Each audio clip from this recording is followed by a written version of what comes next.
తెల్లవారుజాము 4 గంటలకు లేచి అభిషేకం చేయడానికి వెళ్ళేవారు. అన్ని ఏర్పాట్లు జరిగి ఉండేవి. అభిషేకం చేసి చిన్న గ్లాస్‌తో తీర్థం తెచ్చి అమ్మ పంచం దగ్గర పెట్టి వెళ్ళిపోయేవారు. Every minute precious. ఆయన నడుస్తూ 10 అడుగులు 5 అయ్యేటప్పటికి విజయనరసింహ హోమ్‌కి వెళ్ళేవారు. అప్పటికి 100 మంది నించుని ఉండేవారు తెల్లవారకట్ట ఊళ్ళ నుంచి వచ్చి. రాత్రి 10 వరకు ఆయన పేషెంట్స్ని చూసి ఇంటికొచ్చి అమ్మ మంచం మీద కూర్చుని అమ్మ చెయ్యి ఇలా పట్టుకుని, ఏమ్మా ఇవాళ నీ కోడలు బొబ్బట్లో నేను తినవా? ఏం తింటాను రా, షుగర్ భయం. నీకెందుకమ్మా నేను ఉండగా, తిను ఓ బొబ్బట్టు పట్టరావే అని 2 ముక్కలు అమ్మకి పెట్టి, అమ్మ నేను వేస్తాను కదా ట్యాబ్లెట్ అని ఓ ట్యాబ్లెట్ వేసేసి అమ్మతో 4 మాటలు మాట్లాడి పక్క పక్క పక్క పక్క నవ్వి పడుకుంటే, నేను ఒకసారి వాళ్ళ ఇంటికి వెడితే వాళ్ళ అమ్మగారు అన్నారు నాతో, నాయన శరీరంలో ఓపికండి బతికాను అనుకుంటున్నావా? నా కొడుకు రాత్రి ప్రతిరోజు వచ్చి కూర్చుని అమ్మ అమ్మ అంటూ మాట్లాడిన మాటలకు బతుకుతున్నానయ్యా అన్నారు ఆవిడ. అది ఆదర బుద్ధి. అమ్మ నిన్ను ఏదో ఎత్తుకుపోతుంది నీ దగ్గర అనుకోవడం నీ కర్మ, అది నీ బుద్ధి ఎందొచ్చిన జాడ్యం. తండ్రి నీ డబ్బేదో పట్టుకుపోతాడు అనుకోవడం నీ జాడ్యం, అది నీకొచ్చిన తప్పు, నువ్వు దిద్దుకోవాలి. నీకు జ్వరం వస్తే నువ్వు మంది చేసుకున్నట్టు ఈ శాస్త్ర విషయంలో నీకు అవగాహన దోషం వస్తే నువ్వు నేర్చుకోవాలి. కానీ అది తిన్నగా పిల్లల తప్పని నేను చెప్పను. సవకబారు అన్నీ మనం పిల్లలకి చూపిస్తున్నాం. ఏవి చూపించకూడదో అవన్నీ చూపించి అది బాగుండాలని మీరు కోరుకునే అధికారం మీకు ఎక్కడుంది? మీరేది చూపించకూడదో చూపించకుండా ఉండడం సమాజం యొక్క ప్రధానమైన కర్తవ్యం. అప్పుడు పిల్లలు బాగుండాలని కోరండి. అయినా ఇంకా పిల్లలు బాగుంటున్నారంటే వాళ్ళది గొప్పతనం. కాబట్టి తల్లి తండ్రి అంత గొప్పవాళ్ళు. ప్రెసిడెంట్ ఆఫ్ ఇండియా చేశాడు మహానుభావుడు, ప్రపంచం చేత కీర్తింపబడ్డాడు అబ్దుల్ కలాం గారు. వింగ్స్ ఆఫ్ ఫైర్ రాసుకుని ప్రిఫేస్లో రాసుకున్నాడు, అమ్మ ఒకనాడు నేను రామేశ్వరంలో ఆకలితో ఉండి చదువుకుంటూ నీ దగ్గరికి వచ్చి చపాతీ పెట్టమంటే 2వ ప్రపంచ యుద్ధంలో గోధుమలు దొరకని రోజుల్లో నువ్వు నాకు వేడివేడిగా పొయ్యి మీద వేసి నా కడుపు నిండడానికి నువ్వు తినడం మానేసి నువ్వు పెట్టినటువంటి గోధుమ రొట్టెల వలన కలిగిన రక్తం చేత పొందినటువంటి ప్రేరణతో ఈ దేశ రక్షణ కొరకు ఉపగ్రహములను నిర్మించి భారత రాష్ట్రపతి అనిపించుకున్న ఈ అబ్దుల్ కలాం ఏదో ఒకనాడు ఈ శరీరాన్ని విడిచిపెట్టి నువ్వు ఉన్న చోటికొచ్చి నీ పాదములకు నమస్కరిస్తాడమ్మా, నీ పాదములకు ఈ పుస్తకం అంకితం అని రాసుకున్నారు. అది పరిణతి, అది పూజ్య భావన అంటే. అది ఎక్కడుందో అది చెప్పుకోవాలి. పనికి మాలిన లక్షణం మనకెందుకు? కాబట్టి ఆ విషయంలో నీ బుద్ధి యందు వైక్లభ్యం కలిగితే శాస్త్రం తెలుసుకున్న పెద్దలను అడుగు తప్ప. దోషం, తల్లి నిన్నేదో చేసేస్తుంది, తండ్రి నిన్నేదో చేసేస్తాడు, నువ్వు 5 రూపాయలు సంపాదించగానే తల్లిదండ్రుల పట్ల పెడభావన కలుగుతుంది అనుకుంటే అది ఆ వ్యక్తి యందు దోషం ఏర్పడిందని గుర్తు. ఆ దోషము పరిష్కరింపబడాలి. ఆ బుద్ధి అసలు మంచిదే కాదు. తల్లిదండ్రులను మించినటువంటి వ్యక్తులు లేరు. అందుకే శంకర భగవత్పాదులు ఆ మాట అన్నారు, పూజ్యోస్తు గురువు.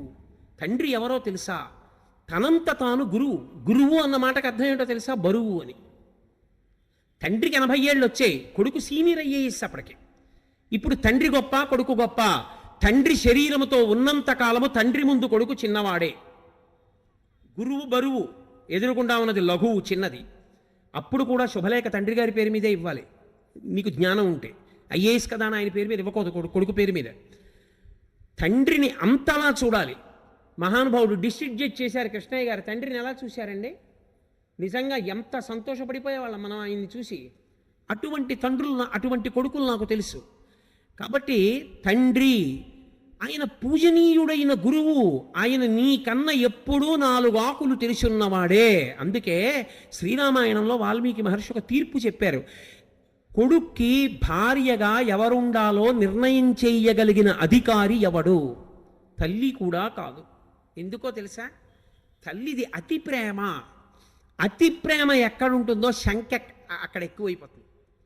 అమ్మ రాశీభూతమైన ప్రేమ అన్నాను కదా. మీరు చూడండి, 8ంటికి ప్రైవేట్ నుంచి రావలసిన పిల్లాడు 8:30కు కూడా రాలేదనుకోండి, అమ్మ అంటుంది, ఏమండి వీడు ఆ సైకిల్ చక్రం బాగు చేయించుకోరా అంటే, బాగు చేయించుకోలేదు, ఏం అవ్వలేదు కదా అంటుంది. ఏం అవ్వలేదు కదా అంటే, వాడు దేన్నో బుద్ధి పడిపోలేదు కదా, కాలు ఇరిగిపోలేదు కదా, చెయ్యి ఇరిగిపోలేదు కదా, నోటితో అందం. ప్రేమ ఎక్కడ ఎక్కువో శంక అక్కడ ఎక్కువ. అందుకే అమ్మ కోడల్ని నిర్ణయం చేయడంలో శంక ఎక్కువైపోతుంది. ఈ అమ్మాయి సుఖపెడుతుందా, మా ఇద్దరినీ కలిసి ఉండనిస్తుందా, అయ్యి బాబోయ్ ఏం చిచ్చెట్టేది కదా, ఎప్పుడూ శంక బెంగ ఎక్కువ కాదు. దక్షతతో ఆత్మావై పుత్రనామాసి, తన యొక్క తేజస్సే తన కొడుకు. ఆమె నా కొడుకుని సుఖపెట్టగలదు, కోడలిగా నా వంశోన్నతిని చెయ్యగలదు, మమ్మల్ని సంతోషపెట్టగలదు. ఆ కొడుకు మనోభావాన్ని అర్థం చేసుకుని కోడల్ని తేగలిగిన వాడు తండ్రి ఒక్కడే. అందుకే శ్రీరామాయణంలో చాలామంది అనుకుంటారు ఏదో శివధనుర్భంగం అయింది, రామచంద్రమూర్తి సీతమ్మని స్వీకరించాడు అనుకుంటారు. తప్పు. అయోధ్యకాండలో అనసూయమ్మతో చెప్పింది సీతమ్మ తల్లి, మా ఆయన నన్ను అలా పెళ్లి చేసుకోలేదమ్మా, శివధనుర్భంగం చేస్తే మా తండ్రి గారు జనక చక్రవర్తి గబగబా పూర్ణ కలశం పట్టుకుని వచ్చారు, పట్టుకొని వస్తే ఆయన ఏం స్వీకరించలేదు నన్ను. ఆయన అన్నాడు, అయోధ్యాయా పితుశ్చంద అవిజ్ఞాయ పితుశ్చంద అయోధ్యాధిపతే ప్రభో, నాకు ఎవరిల్లాలుగా ఉండాలో నిర్ణయించవలసిన వాడు నా తండ్రి, నన్ను చదివించినవాడు, వశిష్ఠుడి దగ్గర బుద్ధి నేర్పినవాడు, విశ్వామిత్రుడితో పంపినవాడు, నిరంతరం నా కొరకు పూజ చేసేవాడు, నా గురుకు ప్రార్థన చేసేవాడు అయిన నా తండ్రికి నా పక్కన ఎవరు భార్యగా ఉంటే సుఖపడతానో తెలియదా? ఆయన నిర్ణయిస్తే నాకు భార్య. శివధనస్సెందుకు భంగం చేశానంటావేమో, క్షత్రియుణ్ణి ఎక్కుపెట్టే. మా నాన్నగారిని పిలిచి మాట్లాడు, మా నాన్నగారు చేసుకోమంటే చేసుకుంటా, లేకపోతే నేను ఈమెను స్వీకరించానన్నాడు. ఆవిడ చెప్పింది అనసూయమ్మతో, అయోధ్యాయా పితుశ్చంద, మా తండ్రి ఉన్నాడు, ఆయన ఒప్పుకోవాలి, ఒప్పుకుంటే చేసుకుంటా, లేకపోతే చేసుకోనన్నాడమ్మా మా ఆయన. అందరూ సీతాకళ్యాణం అంటే వెంటనే అయిపోయింది అనుకుంటారు. అప్పుడు మా నాన్న దశరథ మహారాజు గారికి కబురు చేశారు. దశరథ మహారాజు గారు పిల్లని చూసి చాలా బాగుంది అనలేదు, పిల్లని చూసి చాలా బాగుందని మామగారు అనకూడదు. ఆయన ఎవరు? పిల్ల అంత చందాలి ఆయనకి ఎందుకు? పిల్ల యోగ్యత అంతే ఆయనకి కావలసింది. పిల్ల అందంగా ఉందనవలసిన వాడెవరు? కొడుకు. నువ్వు కోడల్ని కూతురులా చూడవలసిన వాడివి, పిల్ల బాగుందో బాగోలేదో నీకెందుకు? పిల్ల సంస్కారం మంచిదిరా, కుటుంబం మంచిదిరా, పిల్ల మనస్సు మంచిదిరా, అది నువ్వు పెద్దవాడిగా లెక్క కట్టవలసింది. ఇక పిల్లని నువ్వు ఇష్టపడతావా, చేసుకో. ఒరే, ఇన్ని ఉన్నాయి కానీ ప్రధానమైన ప్రతిబంధకం ఒకటి ఉంది, దానివల్ల నువ్వు ఆమెతో కలిసి సంసారం చేస్తే సుఖపడవు, అందుకని వద్దులే. మనోకోణంలో తీర్పు చెప్తాడు తప్ప శరీరగతమైన అందం మామగారికి ఎందుకు? దోషభూయిష్టం. అసలు మామగారు పెళ్లి చూపులకు వెళ్ళి ఆ పిల్ల బాగుంది, ఆ పిల్ల అంగుళం పొడుగ్గా ఉంది, ఆ పిల్ల తెల్లగా ఉంది, నీకెందుకు అవన్నీ? నీ కోడలా ఎవరనుకుంటున్నావు? మహాపాతకం మూట కట్టుకోకల్లా నీకెందుకు ఆమె అందచందాలు? నీ కొడుకుని అడుగు, ఎవరా నీకు నచ్చిందా? ఆ నాన్నగారండి నాకు చాలా నచ్చిందండి, శాబాష్, పూర్ణం, చేసుకో. నువ్వు సంస్కారం చూడు, అందచందాలు నీ కొడుకు చూడాలి. నువ్వు చూడకూడదు, నువ్వు చేసిన కొడుకు దగ్గరికి వెళ్ళి అమ్మాయి చాలా బాగుందిరా అంటావా? గడ్డి తినడానికి నీ వయసు దేనికి? అది అందుకోసం కాదు. మామగారు ఎవడు ఎలా ఉండాలో నేర్పింది శాస్త్రం. కాబట్టి అమ్మా మా ఆయన ఒప్పుకోలేదు. అప్పుడు రాముడు దశరథుడిని పిలిస్తే దశరథుడు ఏం చేశాడు? సీతమ్మని చూస్తానని సీతమ్మని చూసి బాగుందనలేదు. నేను చెప్తే నా గురించి గొప్ప అనుకుంటారు, ఇదిగో మా కులగురువుని తీసుకొచ్చా వశిష్ఠుడిని, వినండి మా వంశం గురించి అన్నాడు. వశిష్ఠుడు చెప్పాడు, ఉన్నవి లేనివి దోషాలు గుణాలు అన్నీ చెప్పాడు. అన్నీ మంచివే చెప్పలేదు. వీళ్ళ వంశంలో ఒక ఆయనకి కోపం ఎక్కువ, గురువునే శపించబోయాడు. అప్పుడు ఆ నీళ్లు ఆయన పాదాల మీద పడితే ఆయన కాళ్లే కాలిపోయి కల్మషపాదుడయ్యాడని చెప్పి అది కూడా చెప్పాడు. ఏం దాపరికం పెట్టుకోవాలా? జనకుడు తన వంశం తను చెప్పలా, పిలిచాడు పురోహితుడిని, నువ్వు చెప్పవయా మా వంశం అన్నాడు. ఇప్పుడు ఆయన చెప్పాడు. ఇప్పుడు విశ్వామిత్రుడు వశిష్ఠుడు శతానందుడు నిర్ణయం చేశారు, ఈ రెండు వంశాలు ఒకరితో ఒకరు వియ్యవందొచ్చని. పెద్దలు నిర్ణయించినారు గాన శుభలేఖ మీద వేసి నువ్వు ప్రేమించడం కాదు, పెద్దలు నిర్ణయించాలి. అందుకని ఇప్పుడు దశరథుడు ఒప్పుకున్నాడు, మా ఆయన నన్ను స్వీకరించాడమ్మా అంది సీతమ్మ. రామాయణం జాతికి నడవడిక నేర్పినటువంటి కావ్యం. కాబట్టి తండ్రి ఆయన దృష్టికోణము ఎప్పుడూ ఒక్కటే, నువ్వు సంతోషం, నువ్వు సంతోషం, నువ్వు సుఖంగా ఉండడం, నువ్వు సంతోషం, అదొక్కటే ఆయనకు కావాలి. నువ్వు దుఃఖపడ్డం ఆయన ఒప్పుకోడు. అటువంటప్పుడు నీ దగ్గర డబ్బు తీసేసుకుంటాడు, నిన్నేదో చేసేస్తాడు. ఆయన జీతం గురించి, నీ జీతం గురించి ఆయనకి తెలిస్తే నువ్వేదో బెంగపెట్టేసుకోవాలని నువ్వు ఎందుకు అనుకుంటావు? అనుకోవద్దు. తండ్రి అయిన ఉత్తర క్షణంలో ఆ పురుషుని యందు ఆ లక్షణం ఏర్పడిపోతుంది. కొడుకుని సుఖపెట్టాలి వచ్చేస్తుందంటే ఆ లక్షణం. కాబట్టి ఇది తల్లిదండ్రుల యొక్క లక్షణం. అందుకే జన్మతః గురువెవరు అంటే తండ్రే. అక్షరాభ్యాసం అందుకే తండ్రితో చేయిస్తారు.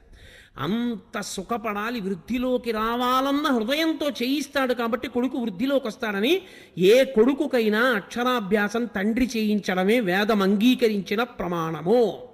మీరు బాగా చదువుకున్నవారు కదండి, మీరు అక్షరాభ్యాసం చేయించండి అని అడగకూడదు. అసలు నన్ను ఎందరో వచ్చి అడుగుతుంటారయ్యా మీరు అక్షరాభ్యాసం చేయించండి ఒక్కసారి, మా మనవండి మా అబ్బాయి నేను చెయ్యనని చెప్తాను. నేను చెయ్యను, అలా చేయకూడదు. నువ్వెందుకు చెయ్యవు? నువ్వు తండ్రివి, నువ్వు గురువు, నువ్వు చెయ్యి అని చెప్తుంటాను. ఎక్కడో కొన్ని కారణముల చేత కొన్ని ప్రత్యేక పరిస్థితులలో అది ధర్మం అంగీకరించింది, అక్కడ నేను చెయ్యవలసిందే అన్న వాటిని మాత్రం సంవత్సరానికి ఒక్కసారి విజయదశమి నాడు పరదేవత దగ్గర కూర్చుని 2, 3 అక్షరాభ్యాసాలే చేయిస్తాను తప్పించి ఎప్పుడు ఎవరికి అక్షరాభ్యాసం చేయించింది. ఎందుకంటే వేదం అలా అంగీకరించింది. తండ్రి చేయిస్తే వాడు వృద్ధిలోకి వస్తాడు. నీకు మంత్రం ఎవరు ఉపదేశం చేశారు ఉపనయనంలో? తండ్రే. ఎందుకు చేయించారు? ఇంకోళ్ళకి తెలియదా గాయత్రి మంత్రం? తండ్రి ఎందుకు చెయ్యాలి? గురుత్వం తండ్రిది. ఆయన పూజనీయుడు. ఆయన కన్న పూజనీయుడు లోకమునందు వేరొకడు లేడు. పూజ అన్న మాటకు అర్థం ఏంటో తెలుసా?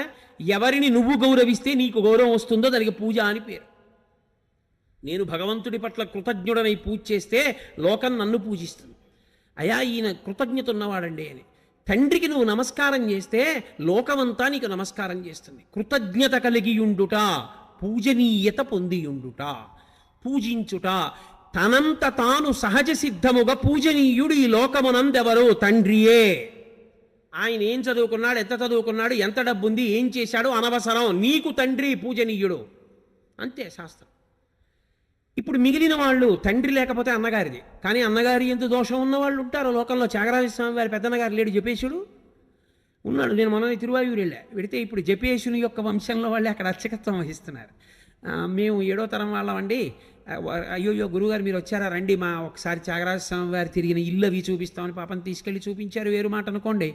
కానీ అన్నగారు జపేశుడు తమ్ముడైన త్యాగరాజస్వామి వారిని ఎంతో బాధ పెట్టాడు. కానీ శాస్త్రం ఏమంటుందో తెలుసా? ఆయన తప్పు చేశాడు, ఆయన యందు దోషం. నువ్వు తమ్ముడు, అన్నగారి పట్ల నువ్వు తప్పు పట్టవద్దు. ఆయన దోషభూయిష్ఠుడై ఉన్నాడు, ఈశ్వరుడు ఆయన మీద తగిన చర్య తీసుకుంటాడు. నువ్వు నీ వైపు నుంచి నీ ధర్మాన్ని నువ్వు పాటించాలి. అన్నకు ఒక నమస్కారం చేసి వెళ్ళిపోవడమే. ఎదురుపడి తిరగబడవద్దు. అన్న చెడ్డవాడైతే ఒకనాడు మారతాడు. కానీ అసలు యథార్థమునకు మానవీయ సంబంధముల యందు అన్నదమ్ములకు ఉండవలసిన లక్షణమేమి అంటే వాల్మీకి మహర్షి రామాయణంలో ఒక మాట చెప్పిస్తారు రాముడితో. ధర్మమర్థంచ కామంచ పృథివీంచాపి లక్ష్మణ ఇచ్చాపి భవతామర్థే ఏతత్ ప్రతిశృణోమితే అంటాడు. ధర్మము, అర్థము, కామము ఈ 3 నా తోబుట్టువులు అనుభవించిన నాడు తప్ప నేను అనుభవించనన్నాడు రాముడు. అది అందుకే చిట్ట చివర పట్టాభిషేకానికి విమానం దిగినప్పుడు క్షవరం చేయించుకోవయ్యా అంటే తమ్ముళ్ళ వంక చూశాడు. అడగకపోయినా అరణ్యవాసం చేయమని నా వెంట వచ్చి లక్ష్మణస్వామి జుత్తు చూడండి.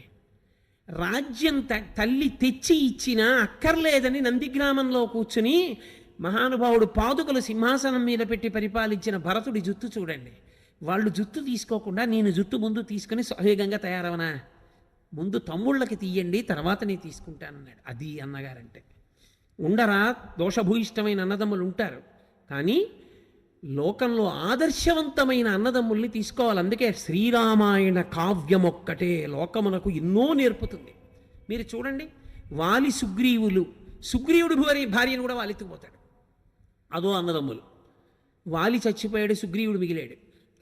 రావణ విభీషణ కుంభకర్ణులు. విభీషణుడు ధర్మాత్ముడు, ఎంత చెప్పాడో అన్నయ్య వద్దన్నయ్య, అన్నయ్య వద్దన్నయ్య. తమ్ముడు చెప్పాడు, వినలేదు, బయటికి గెంటేశాడు. రావణుడు చచ్చిపోయాడు, కుంభకర్ణుడు చచ్చిపోయాడు, విభీషణుడు మిగిలాడు. ఈ విభీషణుడు ఈ సుగ్రీవుడు రామపట్టాభిషేకానికి వచ్చారు. విమానంలోంచి రామచంద్రమూర్తి కిందకి దిగుతున్నారు. భరతుడు పరుగున వెళ్ళి నేల మీద పడి నమస్కారం చేసి చెప్పుల జత తీసుకొచ్చి, అన్నయ్య 14 ఏళ్ళు అడవుల్లో తిరిగావన్నయ్య నా వల్ల, మా అమ్మ కోరబట్టి, అన్నయ్య తొందరగా చెప్పులు వేసేసుకో అన్నయ్య అని కాళ్ళ కింద చెప్పులు పెట్టాడు. మొదట ఏడిచిన వాళ్ళు ఎవరో తెలుసా? సుగ్రీవుడు, విభీషణుడు. అరే అంత తపస్సు చేసినవాడు రామ, అన్నయ్య 3 లోకములను శాసించినవాడు చచ్చిపోయాడు రా, అనవసరంగా అన్నీ చెప్పేశాను. ఇలా మేము కలిసి ఉండలేకపోయాను రా, ఆ అన్నయ్య చచ్చిపోయాడు. ఎంత గొప్పవాడు రా కుంభకర్ణుడు. పాపం నిద్రపోతూ లేచి అన్నం తిని పడుకునేవాడు రా, బ్రహ్మగారి శాపానికి చచ్చిపోయాడే. కళ్ళొత్తుకున్నాడు. సుగ్రీవుడు, అరే ఇంద్రాంశలో పుట్టాడు మా అన్న, ఏడి చచ్చిపోయాడు అని తమ్ముడు కళ్ళొత్తుకున్నాడు. నువ్వు కలిసి ఉన్న అన్నదమ్ముల్ని చూసి నువ్వు ఏడిచే రోజు తెచ్చుకోకు. నువ్వు కూడా కలిసి ఉండడం జీవితంలో నేర్చుకో. కానీ ఒక్కటి మాత్రం నేను యథార్థం చెప్తున్నాను, ఇది చెప్పినంత తేలిక మాత్రం కాదు. ఎందుకో తెలుసా? అన్నగారు మహాధర్మాత్ముడైతే అన్నగారి మొహం చూడ్డానికి ఇష్టపడని తమ్ముళ్ళు నాకు తెలుసు. ఆయన మహాధర్మాత్ముడు. ఆయన తమ్ముడు సొమ్మెత్తుకుపోయేవాడు, తమ్ముడు పాడైపోవాలని కోరుకునేవాడు కాదు. ఎప్పుడూ తమ్ముడు వృద్ధిలోకి రావాలని కోరుకునేవాడే. అయినా అన్నగారి ముఖం చూడని తమ్ముళ్ళు నాకు తెలుసు. తమ్ముడు చాలా యోగ్యుడే, కానీ తమ్ముడి ముఖం చూడని అన్నలు నాకు తెలుసు. అటువంటి వాళ్ళు మాత్రం నా ఎరుకలో ఉన్నారు. దీనికి పరిష్కారం ఎవరి చేతిలో ఉందని అడిగారు. తల్లిదండ్రులు చూస్తారు. వాళ్ళ తృప్తి కొరకు నువ్వు చెయ్యాలి. అందుకే ఎంత కొట్టుకు చచ్చిపోయినా ఒక్కసారి మాత్రం కలుసుకోమని చెప్పింది శాస్త్రం. అప్పుడు కూడా కలుసుకోకపోతే ఇక ఆ అన్నదమ్ములు మేము ఫలానా వారి కొడుకులవండి అని చెప్పుకోవడానికి అనర్హులు. తండ్రి కానీ తల్లి కానీ చనిపోయిన రోజు వస్తే అన్నదమ్ములు ఆ రోజున కలిసి ఆ ముందు పుట్టినవాడి చెయ్యి కింద పెట్టి వెనక పుట్టిన వాళ్ళు పైన చేతులు పెట్టాలి. అక్షయతృప్తి ద్వారా పునరావృత్తిరహిత శివసాయుధ్య సిద్ధ్యర్థం అని చెప్తూ నీళ్లు పోస్తాడు. ఆకరణ పుట్టినవాడు పోసిన నీళ్లు అక్షతలతో కలిపి పెద్దవాడి చేతి మించి కింద పడాలి. తండ్రి అప్పుడు వచ్చి చూస్తాట, అరే ఇద్దరిని కన్నాను, పెద్దవాడు తద్దినం పెడుతున్నాడు, నీళ్లు ఒడిచిపెడుతున్నాడు, వాడు రాడు, వీడు పిలవడు, వీడు బుద్ధి చెప్పలేదు, వీడు గట్టిగా చెప్పలేదు, వీడిది తప్పే అని ఏడుస్తూ పుచ్చుకుంటాట నీళ్లు. మరి 3 తరాలు ఉండద్దు దక్షిణ దిక్కున పితృస్థానంలో. కాబట్టి అన్నదమ్ములన్న వాళ్ళు తమని కన్నవాళ్ల యొక్క కనీస గౌరవాన్ని దృష్టిలో పెట్టుకున్నప్పుడు 50 ఏళ్ళు వచ్చేసాయి అన్నకి, ఎన్నాళ్ళు ఉంటాడు? మహా ఉంటే మీ ఇంట్లో ఉన్న ఆయుర్దాయాన్ని దృష్టిలో పెట్టుకున్నప్పుడు ఇంకో 15 ఏళ్ళు ఉంటాడు. ఇంకొక 15 సంవత్సరాలు ఆయన బతికితే ఆయన తెలివేసి ఉండేది 7.5 సంవత్సరాలు. ఒక రాత్రి నిద్రపోతాడు కాబట్టి 7.5 సంవత్సరాల్లో ఆయన ఏడాదికి నీ దగ్గరికి వచ్చి మాట్లాడితే ఏడాదికి 2 రోజులు కలుసుకుంటారు. కాబట్టి 7.5 సంవత్సరాల్లో అర సంవత్సరం వదిలేసినా ఇక 14 రోజులు. 14 రోజులు అన్నాదమ్ముడు పక్క పక్కన కూర్చున్నా 14 రోజులు మాట్లాడుకోరుగా. ఆయన కాలకృత్యాలు ఆయనవి, ఆయన భోజనం అయింది, ఆయన సంసారం అయింది, ఆయన పనులు అయినవి, ఈయన పనులు ఈయనవి. తీసేస్తే సగానికి 3.5 రోజులు.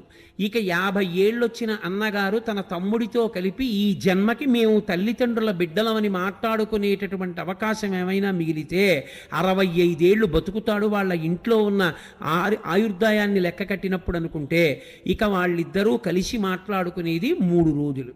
3 రోజులు మాట్లాడుకునే దానికి దేనికి మీ ఇద్దరు దెబ్బలాడుకుని అన్న ముఖం చూడని తమ్ముడి దగ్గరికి వెళ్ళలేని అన్నగా మారారు. సిగ్గుపడద్దు. అది ఆ అనుబంధాన్ని అర్థం చేసుకున్నప్పుడు ఎందుకు కలిసి ఉండలేవు నువ్వు? ఎందుకు సంతోషంగా ఎక్కడ మీ ఇద్దరికి అభిప్రాయ భేదం లేదో ఆ విషయాన్ని మీ ఇద్దరు మాట్లాడుకుని వెళ్ళిపోతే సరిపోయిందిగా. ఏది అభిప్రాయ భేదమో దానికి ఎందుకు చొక్కా పట్టుకుంటారు? ఏది ఇద్దరు కలిసి ఉండగలరు. నీకు దోసకాయ పప్పు ఇష్టం, అన్నయ్య వచ్చాడు దోసకాయ పప్పు ఇవే, అన్నయ్య నీకు దోసకాయ పప్పు ఇష్టం రా, ఇంకొంచెం వేసుకో అని తమ్ముడు గరిటితో ఇలా వేశాడు అనుకోండి. 50 ఏళ్ళు దాటిపోయిన అన్నగారికి తమ్ముడు అన్నయ్య నీకు దోసకాయ పప్పు ఇష్టం అన్నయ్య అని ఒక్క గరిటె దోసకాయ పప్పు వేస్తే అన్న పొందేటటువంటి ఆనందం మీరు ఆలోచించండి. చూడవే వాడంతా గుర్తుపెట్టుకుని దోసకాయ పప్పు ఏమని అన్న దోసకాయ పప్పు వేసాడే ఎంత పొంగిపోతాడు. అది చాలు ఆయనకి ఏమైనా ఉంటే మారిపోవడానికి. అరే ఆ ఒక గరిటె దోసకాయ పప్పు అన్నయ్యని ఇంటికి పిలిచి పెట్టడానికి నీకు ఐశ్వర్యం పాడైపోయిందా? ఏమి నీ కర్మ? ఎందుకు దెబ్బలాడుకున్నావు? దేనికి మాట్లాడవు? ఇది మనస్సు యందు ఏర్పడినటువంటి దోషం. దీన్ని దిద్దుకోవాలి. 50 ఏళ్ళు వచ్చి నీకును 45 ఏళ్ళు వచ్చిన తమ్ముడికి ఎవరు పాఠం చెప్తారు? తెల్లవారు లేస్తే 50 మందికి నువ్వు చెప్తున్నావా? నీకెవరు చెప్తారు వచ్చి? ఇది కర్మ. దీన్ని మార్చుకోవాలి. మార్చుకుని మనసుని సంస్కరించుకోవలసి ఉంటుంది.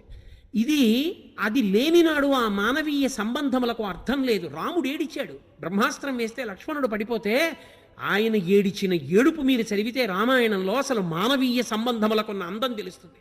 ఆయన అన్నాడు, దేశే దేశే కలత్రాని దేశే దేశే చ బాంధవాః. ఒరే నాకు భార్య లేదని బాధ లేదురా, ఇంకో దేశం పెడితే నాకు పిల్లనిస్తారా? పెళ్ళం మళ్ళీ దొరుకుతుందంటే సీతమ్మని తక్కువ చేశాడని కాదు, భార్య దొరుకుతుందిరా. కానీ అమ్మకి నాన్నకి పుట్టిన వాళ్ళము అన్న వాళ్ళల్లో తోడ పుట్టినవాడన్నవాడు ఇక మళ్ళీ నాకు రాడుగా, దశరథుడు చచ్చిపోయాడుగా, ఇంకెక్కడి నుంచి వస్తారా తోడ పుట్టిన వాళ్ళు? నువ్వు వెళ్ళిపోయావా నాకన్నా ముందని ఏడిచాడు. అది అన్నదమ్ములంటే. రామాయణాన్ని మీరు చదివితే అసలు ఒక అన్నగా, ఒక తమ్ముడిగా, ఒక కొడుకుగా, ఒక బావగా, ఒక అల్లుడిగా అసలు ఎలా నిలబడాలో, ఎలా మాట్లాడాలో, ఎలా ప్రవర్తించాలో అర్థమవుతుంది. ఈ దేశానికి వచ్చిన పెద్ద దరిద్రం ఎక్కడొచ్చిందంటే రామాయణ భారత భాగవతములు లౌకిక రాజ్యం అన్న పేరుతో చెప్పకూడదన్న మాట పిల్లలకి ఎప్పుడు ప్రారంభమైందో అక్కడ ప్రారంభమైంది పతనం. రామాయణ భారత భాగవతాలు పిల్లలకి చెప్పడం పాఠ్యాంశములుగా మారితే అప్పుడు నిజంగా అర్థమవుతుంది. సుఖమన్న మాటకు అర్థం ఏమిటో రామాయణం వింటే అర్థమవుతుంది. ఒక్క మాట అన్నాడు దశరథుడు, ఒరేయ్ నాన్న, నేను కైకమ్మకి మాట ఇచ్చానని కదా వెళ్ళిపోతున్నావు, ఒక్క పని చేయరా, నేను కైకమ్మకి మాట ఇచ్చాను, రాజ్యం తీసేసుకోమని అయిపోయిందిగా, నా పని అయిపోయింది, ఒక్క పని చేయి, రాజ్యం క్షత్రియ భోజ్యం, నేను 60,000 సంవత్సరముల వయస్సు పెద్దవాణ్ణి అయిపోయాను, నీ ముందు నిలబడి యుద్ధం చేయలేను, యుద్ధం చేసి బాణాలతో నన్ను కొట్టేసి బంధీకృతుణ్ణి చేసి కారాగారంలో పరేసి రాజ్యం తీసేసుకోరా, నేను కారాగారపు ఊచల్లోంచి నిన్ను చూస్తూ బతికేస్తాను రా, నిన్ను చూడకుండా ఉండలేను రా అన్నాడు. అది తండ్రి అంటే. అంటే కొడుకన్న రామచంద్రమూర్తి అన్నారు, నాన్న, తండ్రిని సత్యవాక్య పరిపాలకుణ్ణి చేసి తండ్రిని ఊర్ధ్వలోకముల యందు నిలబెట్టినవాడు కొడుకు, అంతేగాని రాజ్యం కోసం అలా చేయనా, వద్దు నాన్న, ఎన్నాళ్ళు 14 ఏళ్ళు తిరిగి వచ్చేస్తానని వెళ్ళిపోయాడు. అది కొడుకు, అది తండ్రి. రామాయణం చెప్పకుండా చెప్తుంది రాముడంటే, తండ్రి అంటే ఏమిటో, కొడుకంటే ఏమిటో. తండ్రి ఎంత వెంపర్లాడతాడో రామాయణంలో ఒక మాట చెప్తాను మీకు. కౌసల్య వెళ్తోంది, రాముడు అక్కడ కొండ మీద ఉన్నాడని తెలిసి, దర్భలు దక్షిణ దిక్కుకి కొసలుండేటట్టుగా పెట్టబడి దాని మీద గారపిడ్డి ముద్దలు కనబడ్డాయి. కౌసల్య నేల మీద పడి గుండెలు బాదుకుని ఏడిచి, నా కొడుకు రాముడు గారపిండి ముద్ద తింటున్నాడు, తినడానికి పళ్ళు కూడా లేవన్నమాట అంది. ఎలా తెలుసని అడిగారు. కొసలు దక్షిణ దిక్కుకున్నాయి అంటే తద్దినం పెట్టాడు. ఎవరికి పెడతాడు? తండ్రికి పెట్టాడు. చచ్చిపోయాడని తెలిసింది. తను ఏం తింటున్నాడో దాంతోనే తద్దినం పెట్టాలి. తండ్రి చనిపోయిన తరువాత కూడా కొడుకు ఏది తింటున్నాడో అంతకన్నా ఎక్కువ పెట్టమని అడగడం, అప్పు చేసి తద్దినం పెట్టమని కూడా అడగడం. అందుకే తండ్రికి తద్దినం పెట్టేటటువంటి మార్గం చెప్పింది. నువ్వు తద్దినం కూడా పెట్టలేకపోతే, నాన్నగారి తద్దినం కూడా పెట్టలేకపోతే, తద్దినం వచ్చిన తిథి నాడు మధ్యాహ్నం 12 గంటలకి లేచి నిలబడి గుమ్మం వంక 2 చేతులు ఇలా అంటే చాలు, తండ్రి సంతోషపడిపోయి ఆశీర్వచనం చేసి వెళ్ళిపోతాడు. నాన్నగారండి ఏమీ లేదు పెట్టడానికి అని ఇలా అంటే చాలు, ఆశీర్వచనం చేస్తాడని వేదం చెప్తోంది. అమావాస్య నాడు 12ంటికి అలా చెప్పమని చెప్పింది, పితృతిథి కాబట్టి. తండ్రి పెట్టమని అడిగేవాడు కాడు. తండ్రి నీకేదుందో దాంతో పెట్టు, అది శ్రాద్ధము. శ్రద్ధ, సా శ్రద్ధ కవితా సిద్ధి ఇలా వస్తూపలభ్యతే అంటారు శంకరులు. అది తండ్రితనం అంటే. శరీరం విడిచిపెట్టాక కూడా కొడుకు గురించి అలా ఆలోచిస్తాడు. నా కొడుకు గారపిండి ముద్దలు తింటున్నాడు, అందుకే గారపిండి ముద్దలతో తద్దినం పెట్టాడని ఏడిచింది కౌసల్య. రామాయణాన్ని రామాయణంగా మీరు చదవండి. మానవీయ సంబంధముల గురించి కోటేశ్వరరావు ఉపన్యాసం చెప్పక్కర్లేదు. రామాయణం చదువుకోకపోవడం, కోట్ల రూపాయల ఆస్తి ఉన్నా, ఇంట్లో ఎన్ని పనికిమాలిన వస్తువులున్నా శ్రీరామాయణం 7 కాండలు కనపడకపోవడమే జాతి దరిద్రానికి కారణం. శ్రీరామాయణం చదువుకోవడం అలవాటైతే నువ్వు ఎలా బ్రతకాలో అలా బ్రతకగలవు. నీకెవ్వరూ ఏమీ చెప్పక్కర్లేదు. ఒరే నాన్న నువ్వు ఇలా ఉండరా అని చెప్పక్కర్లా. మంచి కొడుకు, మంచి అల్లుడు, మంచి తమ్ముడు, మంచి అన్న, మంచి పౌరుడు అన్నీ నువ్వే. అది తల్లిదండ్రులంటే.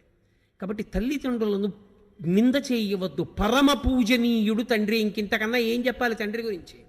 ఎక్కడ శాస్త్రాలు తక్కువ చేసి చెప్పాయి. నువ్వు చదువుకోపోతే నీ తప్పు. శాస్త్రం మీదకి ఎందుకు నెడతావు? తల్లితో సమానమైన స్థానము తండ్రికి కల్పించలేదు అని నువ్వు తీర్పోటా మళ్ళీని. ఎక్కడా అలా చెప్పలేదు. అలా చెబితే నేను అంగీకరించను. ఎందుచేత? ఏ పురాణము, ఏ కావ్యము, ఏ స్మృతి, ఏ ఉపనిషత్తు అలా చెప్పలేదు. తండ్రి తండ్రే, తల్లి తల్లి. అలా ఇద్దరు ఉండకపోతే ఆ బండి నడవదు.